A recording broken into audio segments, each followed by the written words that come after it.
obrigado pela presença de todos. Eu vou apresentar e vou coordenar também, então teremos 45 minutos cada um para falar.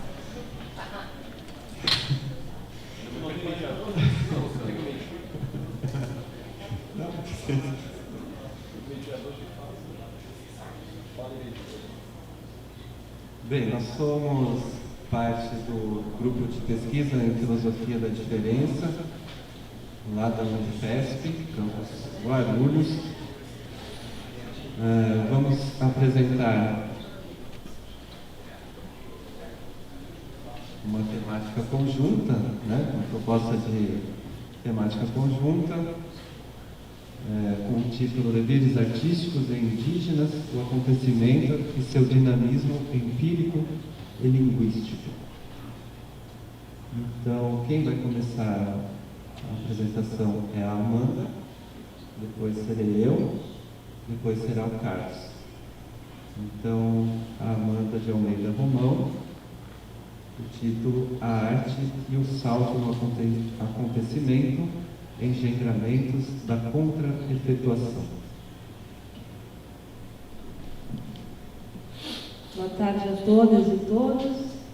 Primeiro eu gostaria de agradecer à comissão organizadora do evento pelo porte desse evento maravilhoso. Eu tenho o prazer de vir pela primeira vez em um evento acadêmico. Sou estudante de graduação em filosofia lá na Unifesp, Federal de São Paulo. E também agradecer ao Sandro pelo convite de compor essa banca junto com o Carlos. Está sendo muito interessante. Bom, eu preparei um texto e pretendo seguir, então caso ficar alguma questão pode ser anotada e depois a gente conversa, tá? O título é A Arte como Possibilidade de Saltar no Acontecimento. Não seria demasiado afirmar que há em toda a filosofia deleuziana um elogio ao movimento, ao fluxo, indo de encontro às intensidades contínuas que dividem os corpos e os incorporais. Em sua obra Lógica do Sentido, publicada em 69, Deleuze propõe uma lógica do acontecimento, percorrendo a literatura de Lewis Carroll e a filosofia estoica. Na 21ª série, intitulada Do Acontecimento, ele irá separar o momento da efetuação, em que o acontecimento se encarna no estado de coisas, o indivíduo, mas simultaneamente a contra-efetuação, o acontecimento tomado em si mesmo, livre das limitações, impessoal e pré-individual. Essa distinção lograda por Deleuze, tendo por foco o último parágrafo desta série, nos possibilitará magiar a superfície, em detrimento da profundidade pré-socrática ou da altura platônica, que são amplamente desenvolvidas em outra série da obra, não sendo o foco da presente abordagem. A partir dos conceitos de homem livre e corpo sem órgãos, em Deleuze, e tendo como caminho a semelhança na vida e obra artística de Arthur Bispo do Rosário, no percurso proposto, haverá a possibilidade de pensar tais conceitos da filosofia deleuziana a partir de nosso presente, produzindo assim um movimento linguístico que se delineia entre conceitos e empirismos contemporâneos. Diante das mais diversas situações que somos acometidos, muitas delas contra a nossa vontade, tais como o imenso marulho de acidentes e notícias que carregam consigo o caráter de nos provocar medo, nos colocar como sujeitos impotentes frente à própria vida, indicando a sombra fantasmagórica do fim de nossas universidades, por exemplo, alçadas nas estratégias de lograr corpos dóceis e produtores de capital, é extremamente relevante que, nestes casos, possamos parar de alimentar a roda do sistema por algum tempo e lançar um olhar de fora da situação, reconduzir os afetos para as bordas destes acidentes e, quem sabe, alcançar um novo, uma criação, um movimento inaugural. O risco de permanecermos no centro dessas notícias, sem exercermos um salto em direção à contra-efetuação, é o de liquidarmos toda a possibilidade de agir em um espaço livre das limitações e, assim, continuarmos presos aos corpos e toda a sua incapacidade frente às grandezas que o esmagam.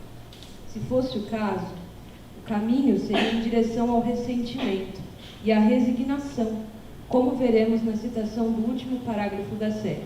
Eu cito: tudo é singular e, por isso, coletivo e privado ao mesmo tempo, particular e geral, nem individual nem universal.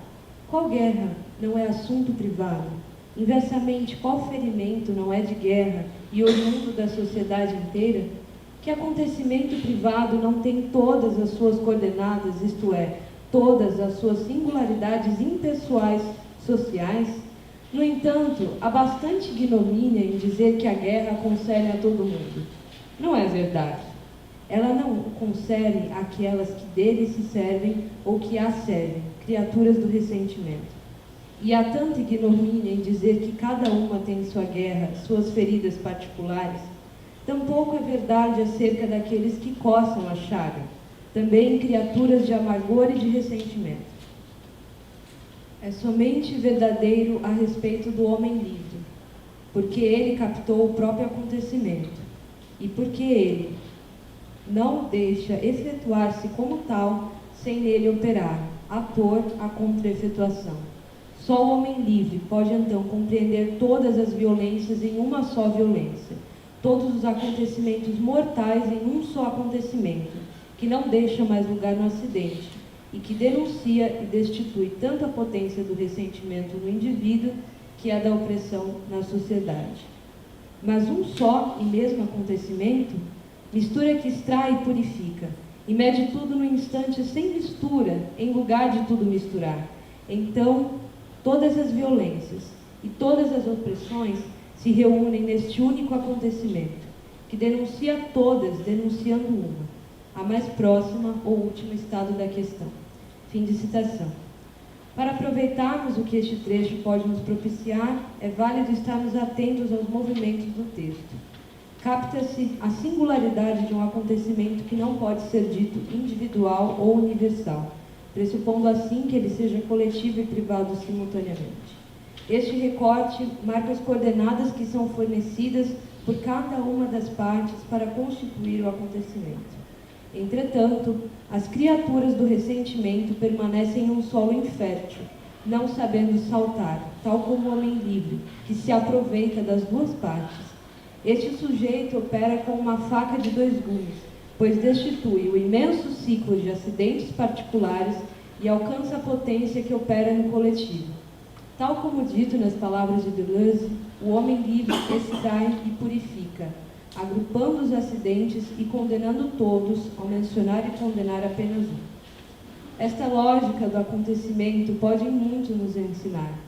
Vivemos obcecados por responder aos disparates informativos diários, manifestando nossas indignações e frustrações uma a uma, crentes de que assim estamos logrando o exercício político ou civil no mundo.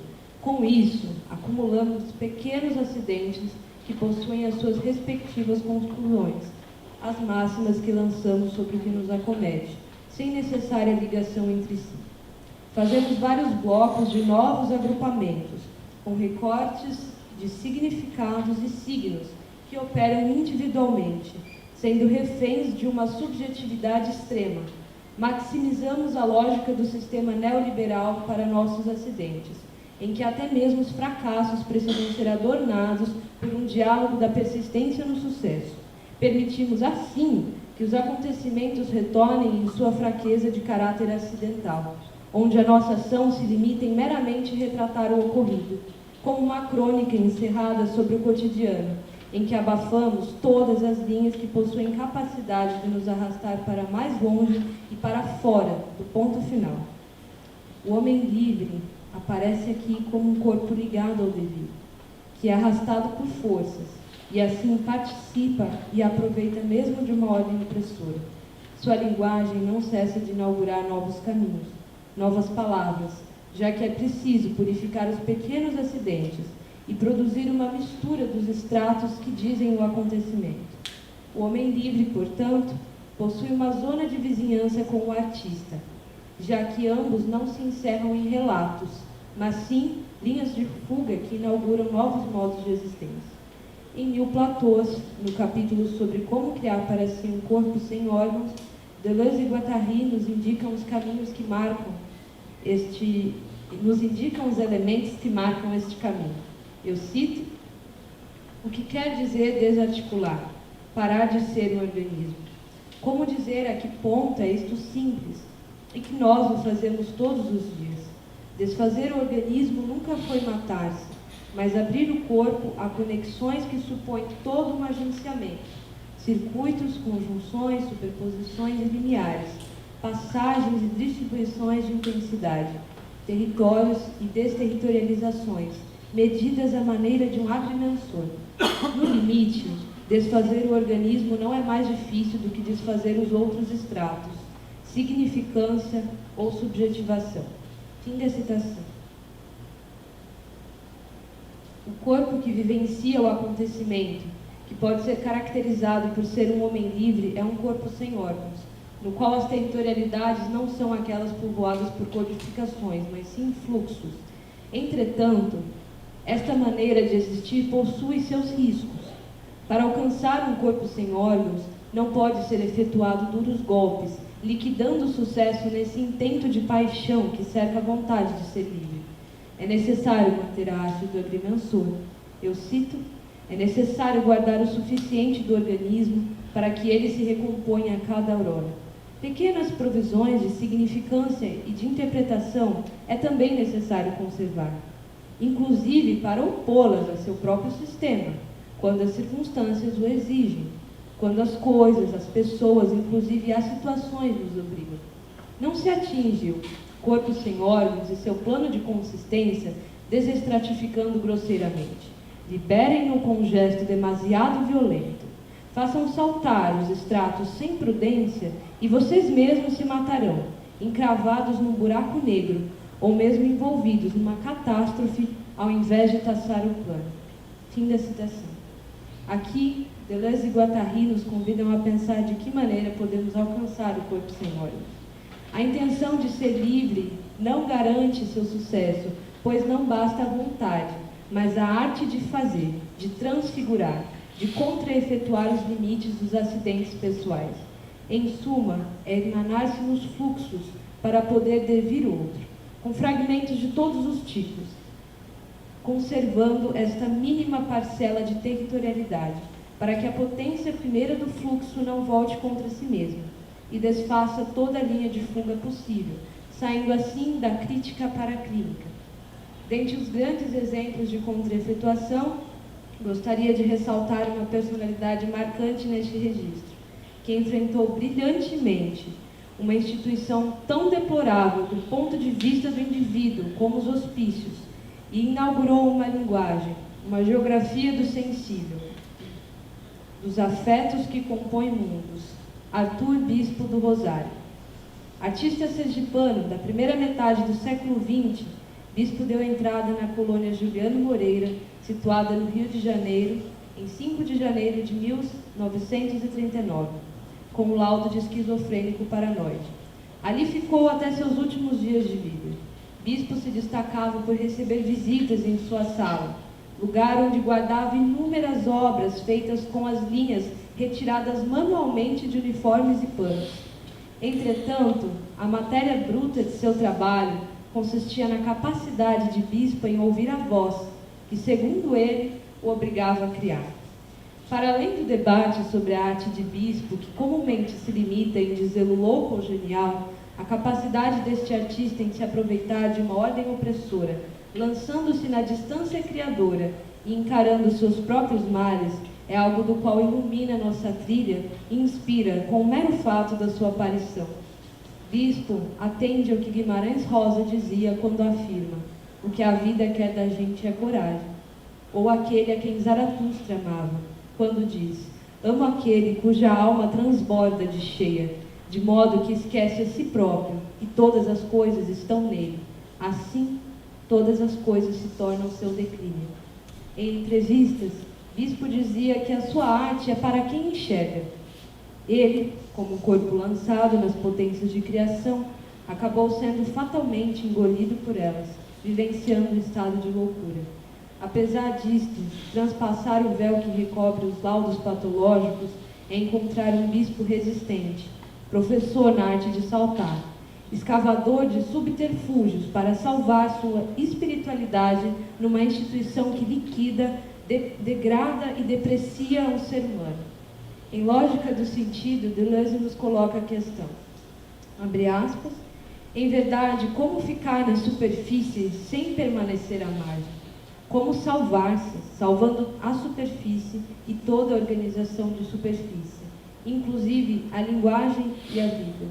Como atingir esta política, esta guerrilha completa? Fecha aspas.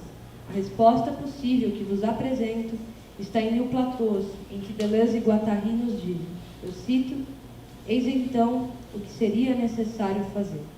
Instalar-se sobre um estrato, experimentar as oportunidades que ele nos oferece, buscar aí um lugar favorável, eventuais movimentos de desterritorialização, linhas de fuga possíveis, vivenciá-las, assegurar aqui e ali conjunções de fluxos, experimentar segmento por segmento dos contínuos de intensidades, ter sempre um pequeno pedaço de uma nova terra. Fim da citação. Portanto, tendo como base a junção entre o dinamismo do homem livre que produz para si um corpo sem órgãos e a vivência de contra-efetuação de Bispo do Rosário, aponta um possível caminho que permite a nós, brasileiras e brasileiros que enfrentam esse profundo momento de obscurantismo político, a capacidade de aprender um novo modo de resistência, que é resistir na região entre os estados de coisas e o incorporal. Não ceder à tentação de um materialismo ou espiritualismo puro, mas unificar as parcelas puras de ambos, tal como o homem livre ou o artista, para que o próprio corpo possua as zonas de atravessamento livres para germinar. Enfrentar a dor que o estar entre necessariamente gera, provar um pouco da loucura, apenas o bastante para aprofundar a fissura e retornar às superfícies com um resquício de uma linguagem esquizofrênica. Muito obrigada.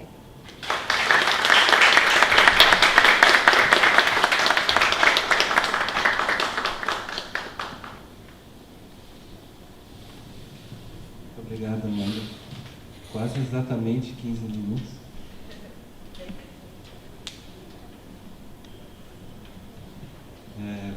Sou Sandro Colom.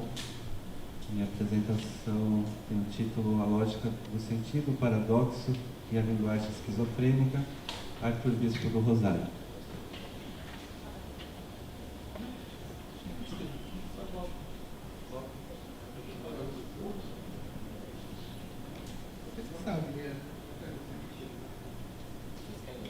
Pode ser, se der para apagar só essa aqui, não faço questão. Bem, as 12 séries iniciais da Lógica do Sentido se dedicam a construir a organização secundária da superfície a partir da articulação entre os corpos e a linguagem produzida pelo sentido como acontecimento. Na organização secundária da superfície, o sentido é o efeito das ações e das paixões dos corpos que agem uns sobre os outros.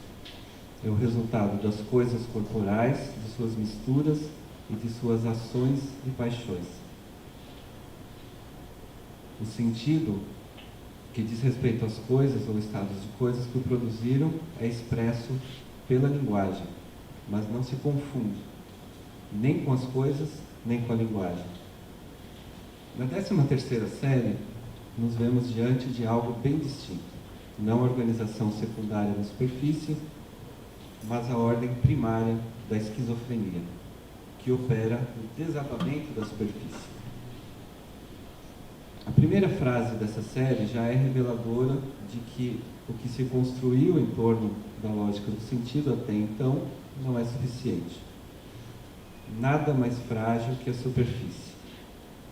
Pois a experiência da esquizofrenia e da linguagem esquizofrênica é a de uma perda da superfície, um esfarrapamento do limite que nos separa do mundo.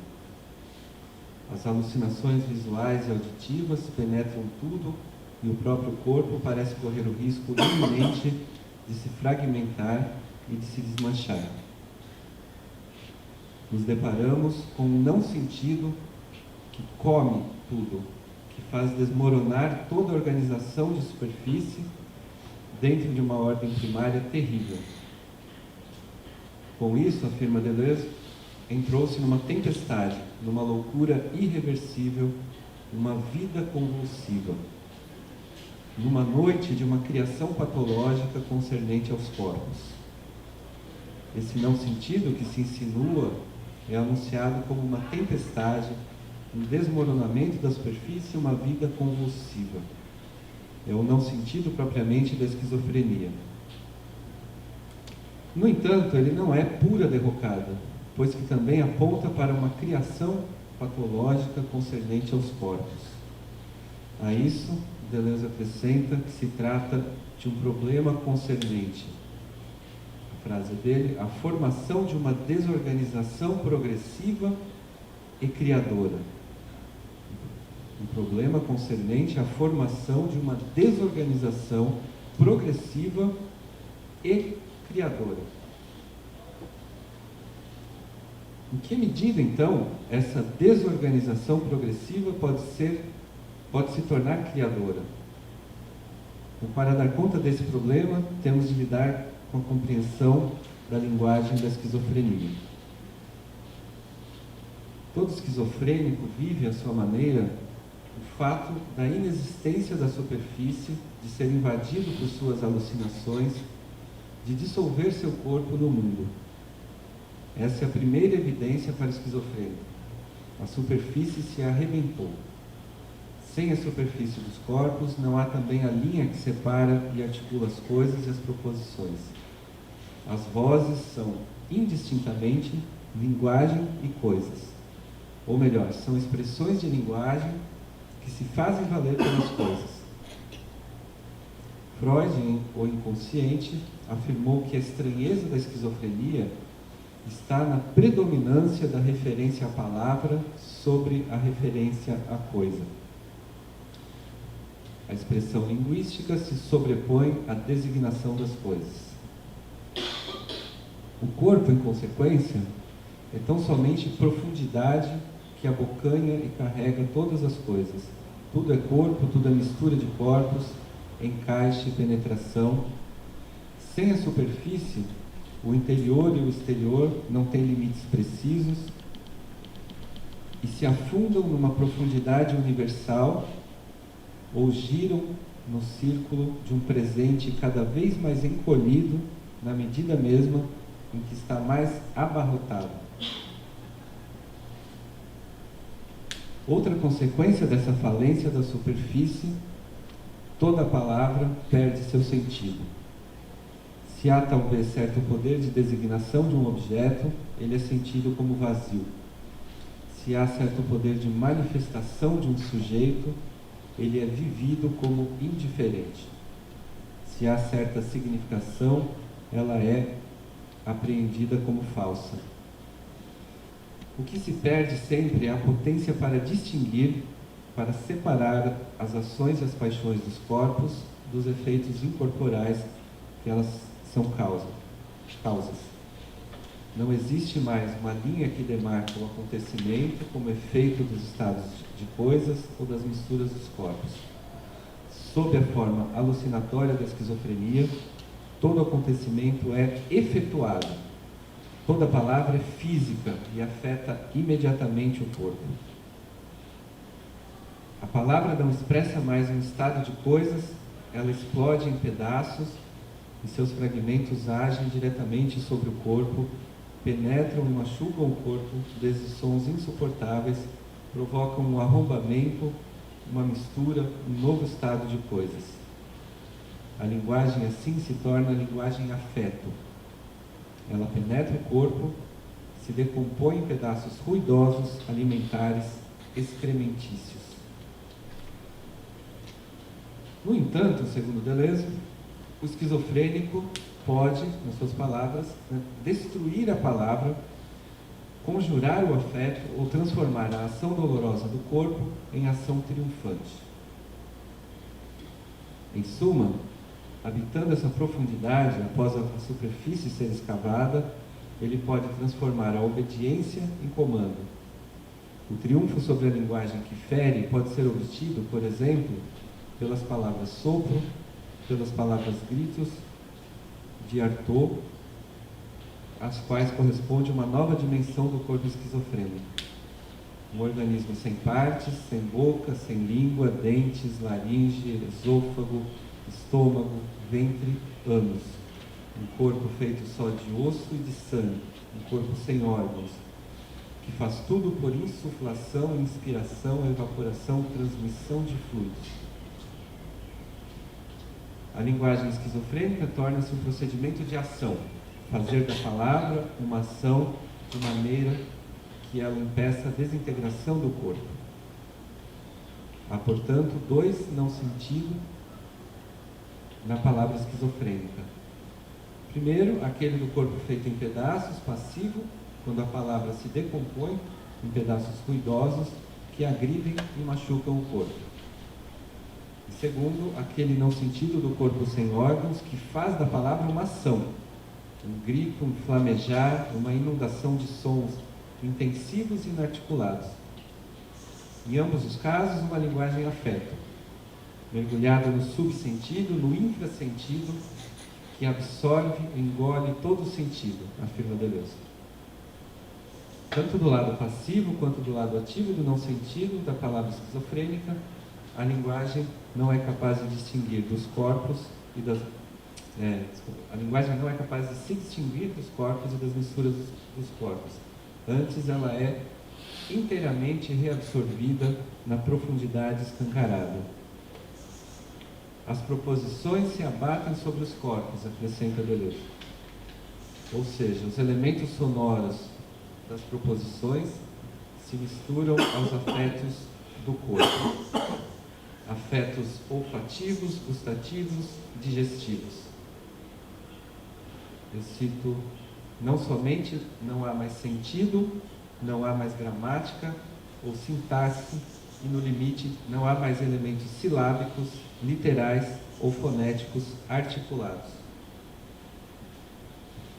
Deleuze termina a 13ª série dizendo que Artaud foi a profundidade absoluta na literatura e descobriu nessa profundidade o corpo sem órgãos e os meios para transformar a obediência em comando ao fazer uso de uma linguagem prodigiosa inerente a esse corpo, ainda que à custa dos maiores sofrimentos.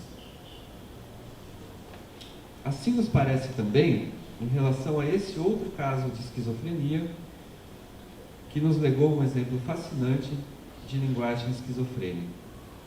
Eu me refiro ao nordestino Arthur Bispo do Rosário, migrante, marinheiro, boxeador, depois trabalhador braçal,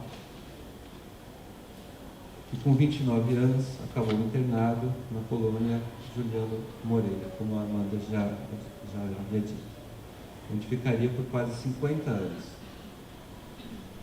Foi em grande parte recluso em sua cela. Recluso não significa isolado do mundo, né?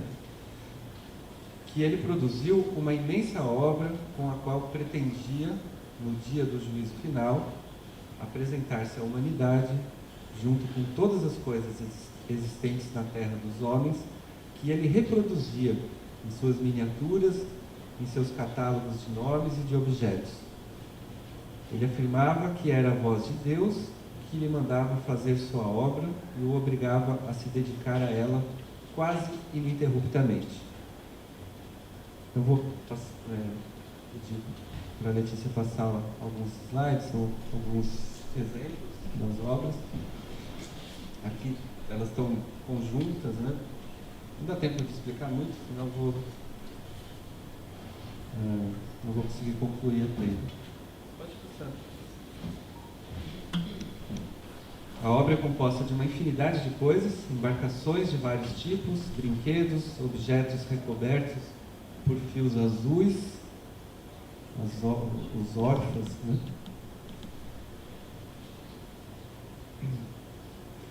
Que compõem um inventário do mundo. Vitrines, assemblagens com coleções de objetos dispostos com alguma ordenação, um exemplo de um órfão, estandartes bordados, que combinam escrita e figuras.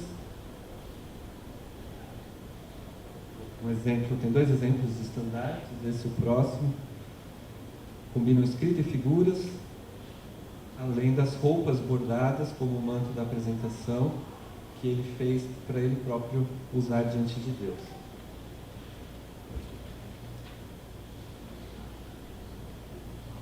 Essa é a parte de trás, e a próxima é um detalhe. Pode deixar aqui um pouquinho, obrigado. Ele mesmo descreveu... na verdade tem mais uma. Desculpa. Ele mesmo descreveu, bordando um tecido, o instante em que ele viveu uma definitiva experiência de desabamento da superfície que sustentava em alguma medida o mundo onde vivera até então. Ele escreveu nesse casaco, mas também num outro pano, essa mesma coisa, que eu vou ler. 22 de dezembro de 1938, meia-noite, acompanhado por 7 anjos em nuvens espécies forma esteira, me deixaram na casa nos Fundos, Murrado, Rua São Clemente, 301, Botafogo. Então, fundo murrado, talvez fundo murado, onde ficava a sua casa, quando ele era empregado de uma família nesse endereço. Ou murrado mesmo, né? Como efeito dos socos de um boxeador que agredisse de fora esses fundos, essa fronteira que o separava do mundo. Quem sabe ainda o fundo de um abismo que se abriu, anunciado pelos 7 anjos e que o ameaçava tragar irreversivelmente. O Freud, nesse texto chamado Inconsciente, se refere à maneira como na esquizofrenia as palavras são submetidas ao mesmo processo que forma as imagens oníricas, que ele chama de processo psíquico primário, que consiste em produzir, através de deslocamentos, palavras que condensam outras palavras, que transferem seus investimentos umas às outras, de maneira que, no limite, cito Freud, uma única palavra, tornada apta para isso mediante múltiplas relações, assume a representação de toda uma cadeia de pensamentos. Nesse sentido, num painel de tecido bordado, colocado sobre uma estrutura de madeira e papelão, a que se intitulou Venham as Virgens em Cardumes,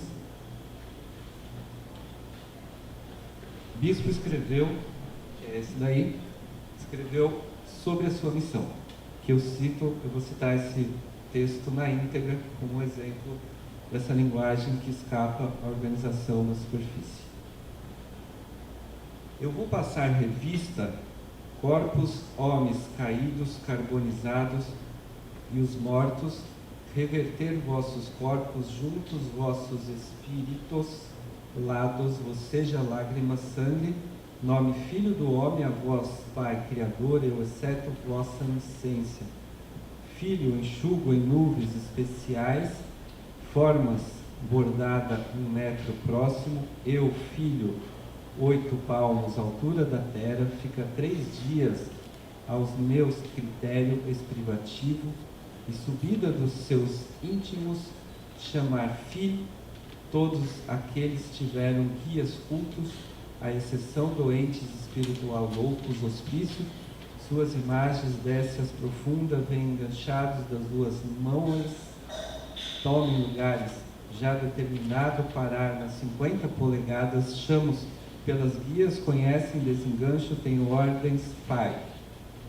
Ama, 3º dia, consumição. Vem as virgens em cardumes. Como e volto imediatamente, os anjos vão arriando a formosa fina pluma, espuma esponja, por onde sai o verbo estrondo.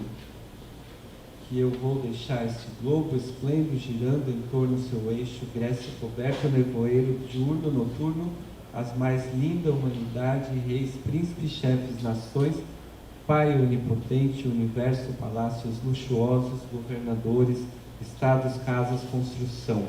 Eu já tera com poder e glórias. Então, estamos diante da linguagem esquizofrênica em todo o seu esplendor.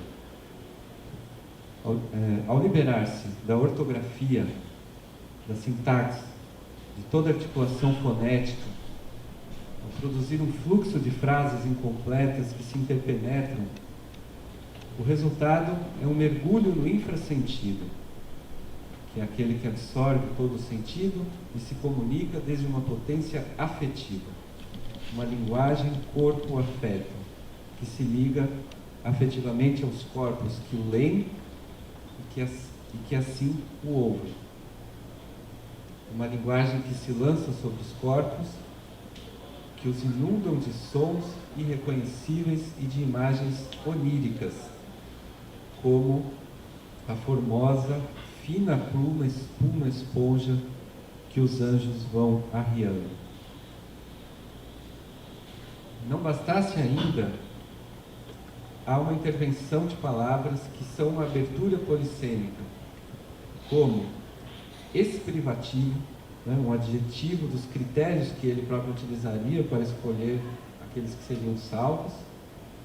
Esse privativo pode condensar em si o quanto são expressão privativa dele os critérios, mas o prefixo "es" opera um deslocamento que faz saltar a palavra e pode conduzir ao paradoxo.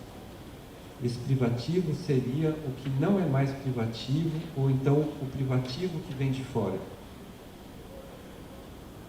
Outro exemplo, licência, ao ser antecedido por vossa, conjuga ao mesmo tempo excelência, eminência, magnificência, e a junção disso tudo, uma autêntica palavra valise.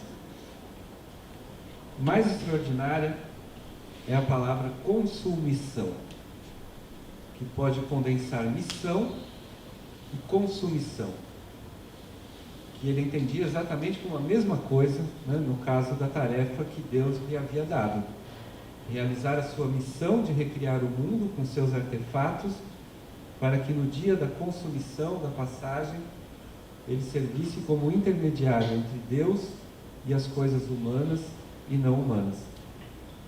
E essa consumição é acompanhada também de imagens de destruição, corpos caídos, carbonizados, lágrimas de sangue.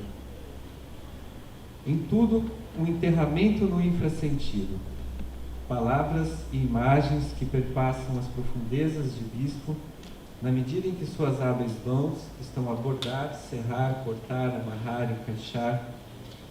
Linguagem ação, linguagem afeto, que pode resistir a essa invasão sonora e visual que explode o sentido e que produz na esquizofrenia outra imagem do pensamento. Em 1982, na única entrevista gravada que ele participou, o bispo conta algumas coisas a respeito dessa experiência e de sua missão de apresentar a si mesmo como filho de Deus e de inventariar o mundo para que os seus pudessem ser salvos junto com ele. Mas nessa entrevista, os interlocutores compreendem muito mal o que ele diz, ou melhor, não dão a devida atenção, de maneira que ele tem algumas vezes de repetir as mesmas coisas, como é o caso de ter de dizer 3 vezes para uma mulher que entrou no seu ateliê que o que ele fazia era porque era obrigado a fazer. Além disso, o bispo aponta para a insistência das vozes que falam consigo. Porque eu vou me deitar, citando, eu vou me deitar e fico escutando a voz. Você já fez isso? Já fez aquilo? Amanhã eu quero que você faça isso e aquilo. E assim eu passo as noites, Aí o entrevistador pergunta: você não conversava com essas vozes? O bispo responde: não posso, não dá chance, é severo para mim. Eu nem falo nada, tenho que executar tudo isso. O entrevistador, que é o Denizar, então pergunta se ele já desobedeceu a voz, ao que o bispo responde. Vejam só, ele pergunta se o bispo já desobedeceu alguma vez a essa voz. Ele responde: se eu desobedecer, me pega, me enrola lá em cima, em sonho assim eu caio no chão, ele me suspende, eu fico descontrolado, eu vou ficando tonto, qualquer coisa me pega em sonho e faz bola, bola, bola. O bispo afirma também que o louco é um homem vivo, guiado por um espírito morto. Não se trata, como se apreende numa escuta atenta de sua fala, de um espírito de outro morto, sim o seu próprio espírito morto. A experiência do desabamento é assim absorvida por ele como a morte de seu espírito. Apesar disso, em todas as falas, a consciência de que só existe uma maneira de não sucumbir num delírio sem volta. Dar ouvidos a essa voz que ordena construir uma obra em que todas as coisas do mundo fossem apresentadas e se devotar a essas tarefas incessantemente.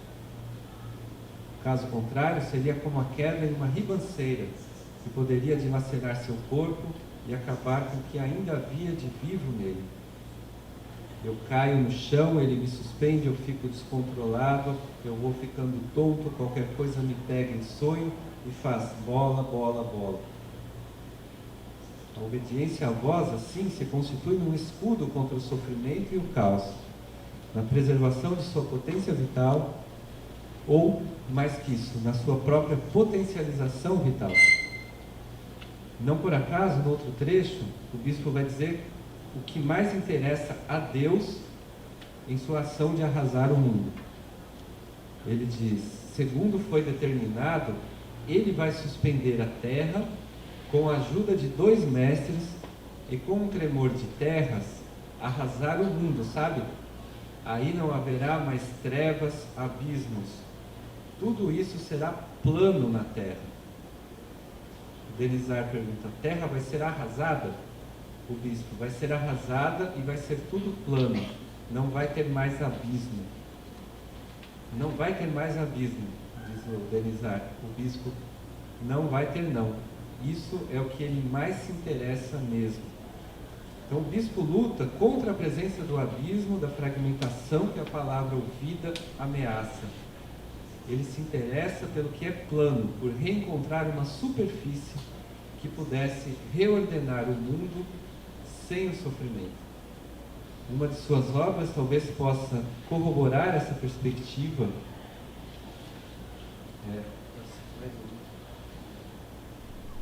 Como é que eu devo fazer um muro no fundo da minha casa? Entendo que essa foi a sua maneira de resistir, né? Produzir uma obra que pudesse se contrapor à superfície perdida, que pudesse protegê-lo da fragmentação, da inarticulação completa de si, da ameaça de desabamento total que o perseguia sem cessar. E o único luxo que construiu para si, sob a ordem da voz de Deus, foi o manto da apresentação. Manto duplo, como o de Antístenes e de Diógenes, cujo interior branco está forrado de nomes bordados em azul, não dá para ver aí, mas é assim, que é um inventário de nomes próprios, de quem passara por sua vida, mas que pode fazer a vez de quase toda a gente do mundo, e cujo exterior está bordado dos mais variados objetos, formas, palavras, nas mais belas cores, adornado de cordas, tudo bem arrumado, bem ornado. O corpo nu de bispo se vestiria desse manto de uma beleza arrebatadora para, no dia da passagem, ser recebido por Deus, carregando consigo todos os que considerava seus, completada assim a sua consumição. Aí tem mais uma foto dele. É isso. Muito obrigado.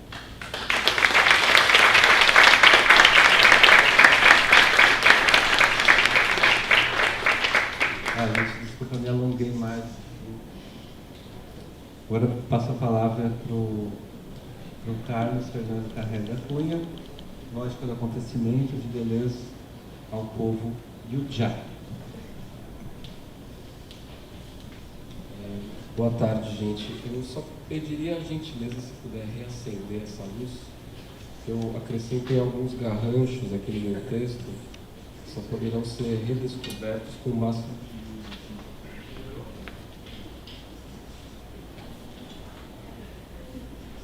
Bom, Então, boa tarde a todos, muito obrigado pela presença.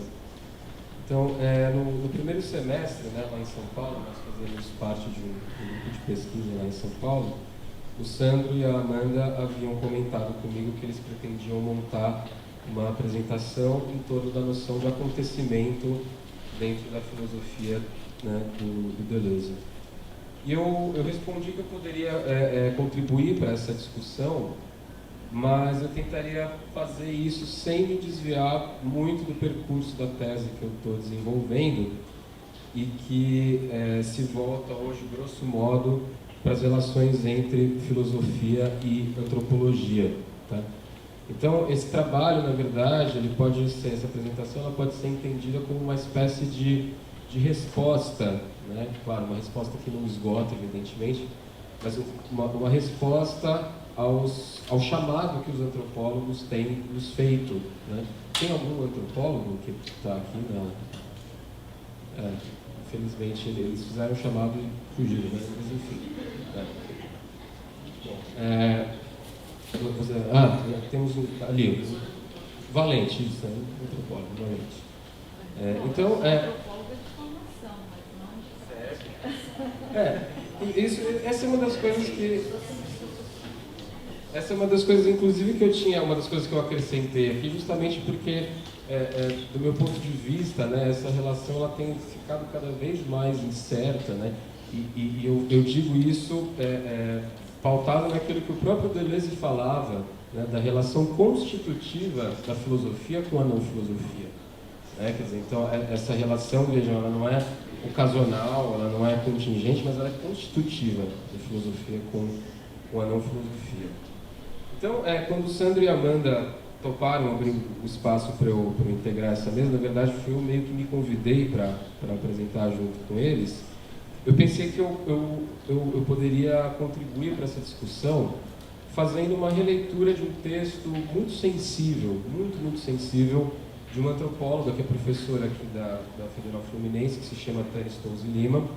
É um texto dela que se chama Planta Redescoberta e que me foi apresentado durante uma disciplina de pós-graduação em Antropologia Social lá na USP. Tá? O curso foi ministrado pela professora Marta Amoroso. Tá? Bom, mas enfim, por que esse texto, então, da Tânia Stolze Lima, ele me veio imediatamente à cabeça quando o Sandro e a Amanda me fizeram esse convite, enfim, essa proposta. E aí, para responder de maneira bastante geral, bastante genérica ainda, porque a Tânia Stolze Lima, nesse texto, ela se faz uma pergunta que eu acredito que muitos, né, de nós temos nos feito. E essa pergunta é: o que aconteceu?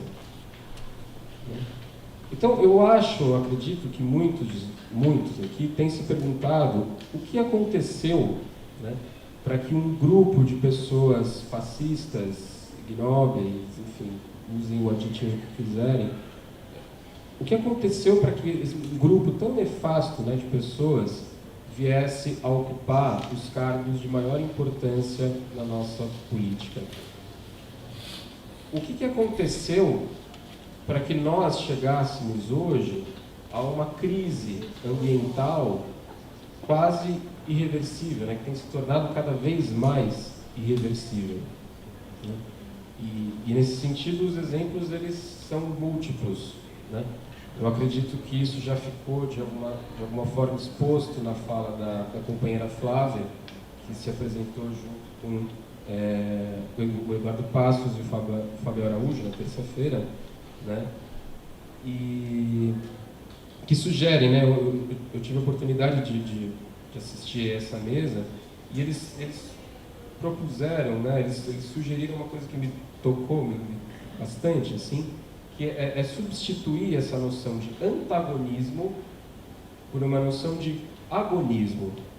Quer dizer, dado que nós nos encontramos num campo de batalha permanente, caberia a nós sabermos ou escolhermos com quem nós iremos nos aliar. E nesse sentido que eles insistiram muito na palavra outramento. Pensar outro, pensar diverso. Então, felizmente, né, e aí para evocar talvez um dos autores que foi mais citado, né, até agora no nosso encontro, não é para nenhuma dessas questões, não é para nenhuma dessas desgraças que a Tânia Stolze Lima se volta, né? Mas como antropóloga, a interrogação dela, né, o que aconteceu, surge depois que ela ouve de um colega indígena, Yujá, do Alto Xingu. Ela percebe que a ayahuasca ela havia modificado completamente as relações da aldeia consigo própria, né?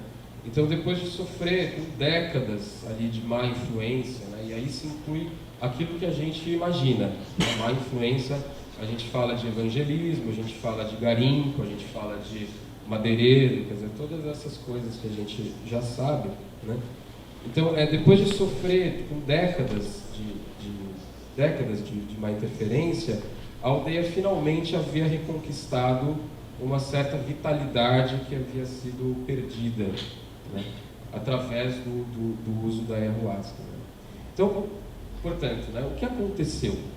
Essa é a pergunta.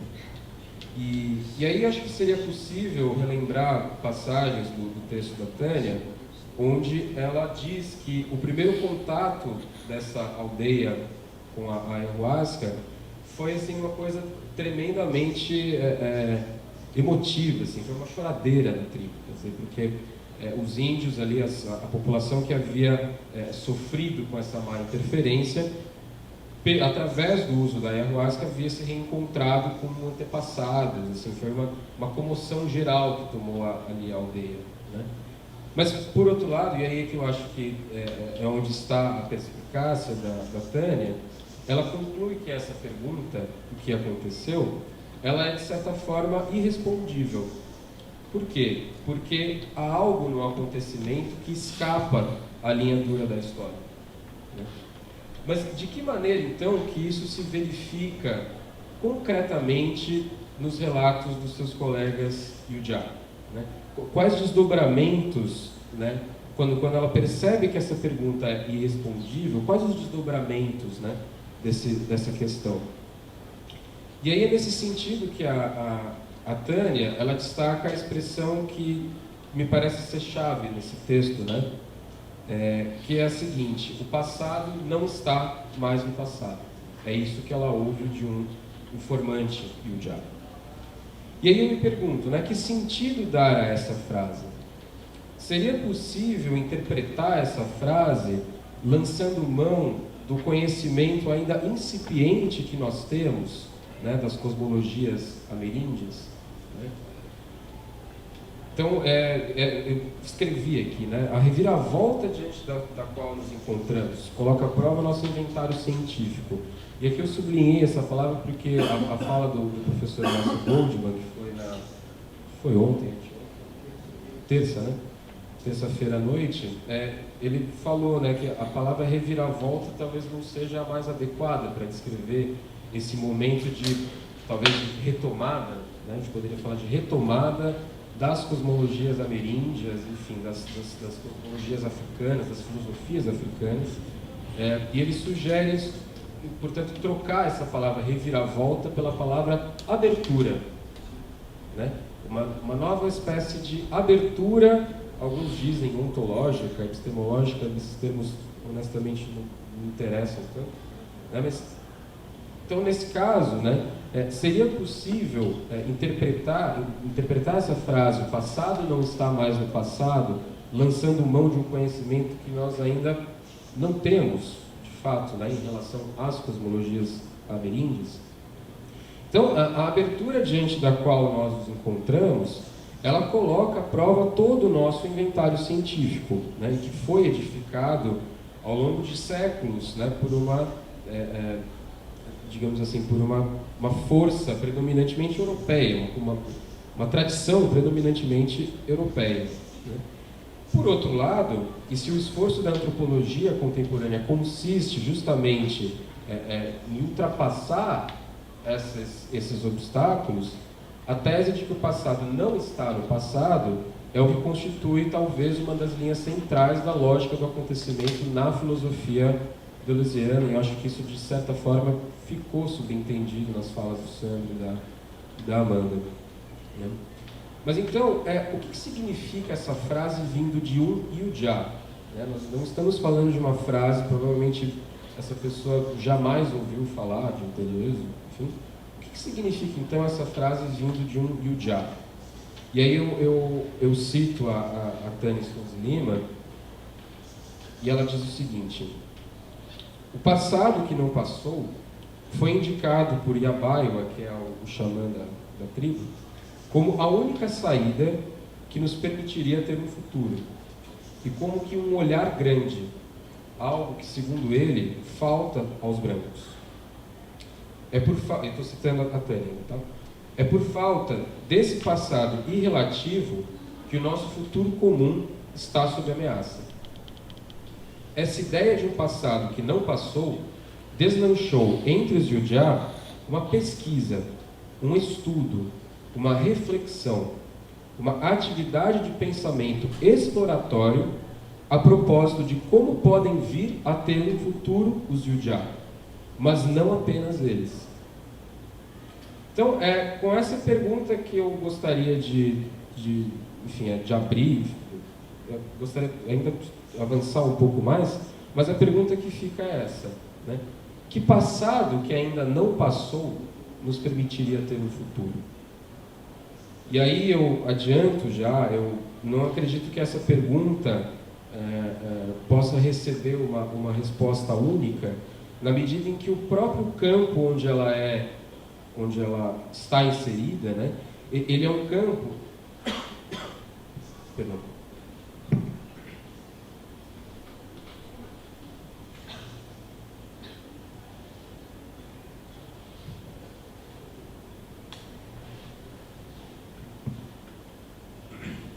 Então, essa pergunta, que passado que ainda não passou nos permitiria ter um futuro? Ela nos lança para um campo problemático que ele não é verdadeiramente atual, mas ele remete antes ao que eu chamei aqui de um estoque quase inesgotável de virtualidades. Né?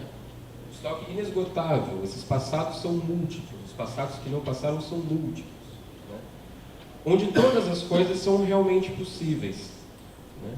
Quer dizer, então, a partir do momento em que você se coloca, ou que você insere, ou que você trata de uma questão a partir deste campo virtual, é que todas as possibilidades podem se cruzar. Né?